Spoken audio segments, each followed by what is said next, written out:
J'ai fait un bond en arrière alors qu'une entité géante émergeait de l'épaisse fumée. Elle m'a dévisagé, puis elle m'a dit « Je suis le génie de la lampe. Tu m'as libéré.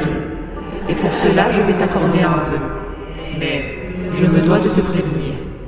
Réfléchis bien avant de souhaiter quelque chose. » Mon appréhension s'est doucement changée en satisfaction. Mon Dieu, c'est vraiment en train de m'arriver, me suis-je dit. Sans hésitation, j'ai fait mon souhait. Fais de moi l'homme le plus riche du monde. Ton vœu est exaucé. Demain, quand tu te réveilleras, tu seras l'homme le plus riche du monde. Et pouf, il a disparu. Cette nuit-là, j'ai dormi comme un bébé. J'ai fait plein de rêves, tous des plus agréables. J'étais certain que quand je me réveillerais le lendemain, mon misérable studio se serait transformé en un véritable palace. Mais malheureusement pour moi, ce n'était pas le cas. Je me suis réveillé dans le même vieux studio délabré dans lequel je vivais depuis 3 ans. Je me suis effondré. Ce n'était qu'une blague cruelle. Finalement, je me suis calmé et j'ai décidé d'aller travailler. Mais alors que je mettais le pied dehors, j'ai été incroyablement choqué. Il y avait des cadavres partout. Tous mes voisins étaient morts. Alors que je déambulais dans les rues, j'ai découvert qu'à part plusieurs sans-abri, ce n'était pas que mes voisins. Tout le monde était mort. Puis, j'ai enfin réalisé que j'étais vraiment devenu l'homme le plus riche du monde.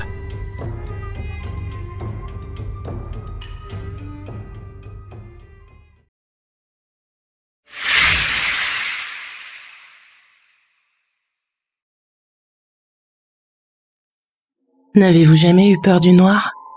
N'avez-vous jamais eu l'impression qu'il y avait quelqu'un à côté de vous ? Tout le monde connaît ça la nuit. Quand tout est calme et sombre, les bruits nous semblent étranges, sinistres et effrayants. Nous nous sommes déjà tous imaginé un monstre dans la maison en entendant le parquet grincer ou le vent qui souffle dehors. Cependant, je pense qu'on s'est tous posé la question lorsqu'on entend ces bruits. Est-ce que j'ai rêvé ou pas ? C'est vrai, on croit parfois entendre des choses. Et quelques secondes après, on se demande si on les a vraiment entendus. De même, la nuit, il nous arrive souvent d'imaginer une forme se détacher de l'obscurité et s'avancer lentement d'un pas nonchalant vers le lit. Le moindre grincement, le moindre bruit banal de jour devient cette nuit-là une hideuse créature. Mais justement, qu'est-ce qui nous prouve que ce sont juste des bruits ? Vous allumez la lumière et il n'y a rien. Mais il reste toujours une parcelle d'ombre, comme derrière un meuble, sous l'armoire, ou même sous le lit. Et la nuit, vous réentendez ces bruits. Vous vous dites, ça m'a déjà fait le coup. J'ai allumé la lumière et il n'y avait rien. Sauf que là, le cliquetis se fait plus insistant. Doucement, de légères griffes s'agrippent aux barreaux de votre sommier et une étrange forme se hisse lentement. Son crâne chauve et couvert de rides surplombe un visage creux. Ses yeux sortent de ses orbites et vous dévorent des pupilles. Tandis que de sa bouche où se dessine un sourire, un petit filet de bave s'écoule. La créature a trouvé son repas. Cette nuit, de nouveau, vous entendez le cliquetis. Mais êtes-vous sûr d'avoir rêvé ?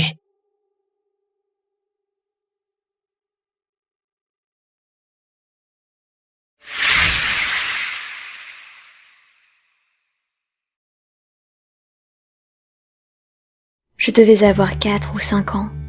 À l'époque, il n'y avait pas de douche dans notre appartement, seulement une tous les 3 étages, et notre mère nous emmenait souvent à l'établissement de bain public le plus proche pour nous laver. Un jour, en rentrant chez nous, nous passions près d'une rue remplie de logements sociaux. Nous avons pu y apercevoir 2 policiers à l'entrée d'une des maisons. Ils semblaient tenter de rassurer une femme qui criait quelque chose. Ma mère et moi nous sommes regardés, surprises et quelque peu inquiètes. Mais comme la police était là, nous sommes dit que ce n'était rien de grave et sommes rentrés chez nous. Le lendemain, ma mère est repassée par cette même rue pour discuter avec une de ses connaissances. Celle-ci s'avérait être la voisine de la femme qui criait la veille. D'après la connaissance de ma mère, la femme n'occupait le logement que depuis quelques jours, moins d'1 semaine à vrai dire. Le 3e jour après son emménagement, des choses étranges ont commencé à se produire dans sa chambre.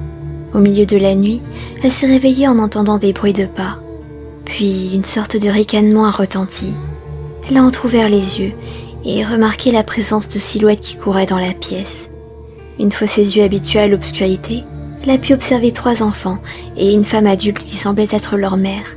Cette dernière était recroquevillée, la tête penchée et elle semblait supplier quelqu'un. Elle a ensuite porté ses mains à son visage, comme pour se protéger d'un coup. Doucement, elle a tourné la tête vers la locataire, et lorsque leurs yeux se sont croisés, celle-ci s'est évanouie. Elle en a brièvement parlé à ses voisins le lendemain, croyant encore que ce n'était qu'un simple cauchemar. Mais la femme et ses enfants sont réapparus le lendemain, et le jour suivant, durant lequel une sorte de brume a semblé envahir la maison. Une fois celle-ci dissipée, 4 corps étaient allongés sur le sol, inanimés. La locataire s'est mise à hurler, ce qui a alerté le voisinage et la police a été appelée. Quelques jours plus tard, la chambre a été fouillée et une partie du plancher en bois qui contrastait étrangement avec le reste fut retirée. Sous le bois, les restes de 4 personnes furent retrouvés, 3 enfants et une adulte. Après son arrestation, l'ancien occupant de la maison fut longuement interrogé. Il avait menti, disant à tout le voisinage que son ancienne femme l'avait quitté et était partie avec les enfants. Il travaillait dans des chantiers et avait usé de ses connaissances et du matériel professionnel pour enfouir toute trace de son crime. J'y repense souvent. Nous passions souvent par cette rue. Peut-être que j'ai croisé cette femme et ses enfants. J'espère qu'ils reposent en paix.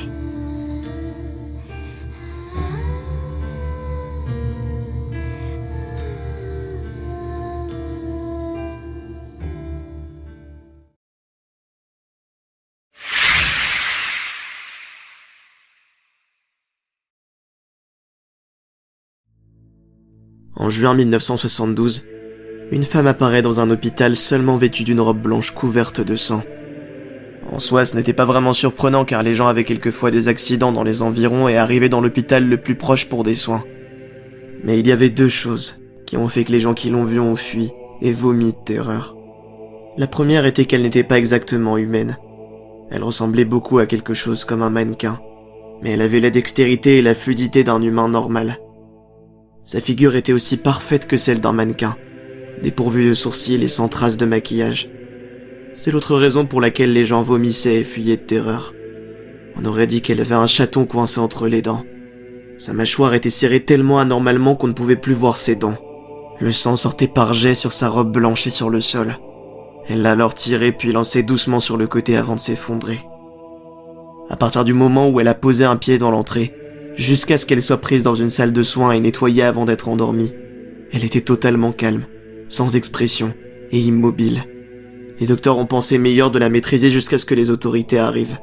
Et elle n'a pas protesté. Ils ont été incapables d'avoir une quelconque réponse de sa part, et la plupart du personnel se sentait trop mal pour la regarder en face plus de quelques secondes. Mais à la seconde où le personnel a essayé de l'endormir, elle s'est battue avec une force extrême. 2 membres du personnel l'ont tenue fermement alors que son corps se soulevait du lit, avec cette même expression vide. Elle a tourné ses yeux vides d'émotion vers le docteur et a fait quelque chose d'inhabituel.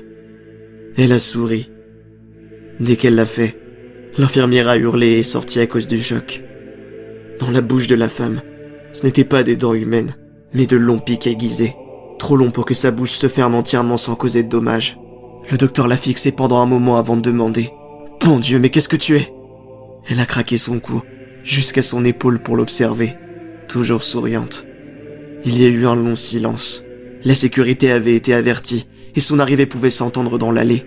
Dès qu'elle les a entendus, elle s'est précipitée sur le docteur, lui enfonçant ses dents dans sa gorge, déchirant sa jugulaire et le laissant tomber sur le sol, le souffle court, alors qu'il s'étouffait dans son propre sang. Elle s'est levée et s'est appuyée au-dessus de lui, sa figure s'approchant dangereusement. Puis, elle s'est rapprochée et a murmuré dans le creux de son oreille. « Je suis Dieu. » Les yeux du docteur se sont emplis de terreur, alors qu'il la voyait marcher calmement pour accueillir les hommes de la sécurité. Sa dernière vision fut la créature festoyant d'eux, un par un. L'infirmière qui a survécu la nomma la sans expression, ou le mannequin avec des dents. On ne l'a jamais revu.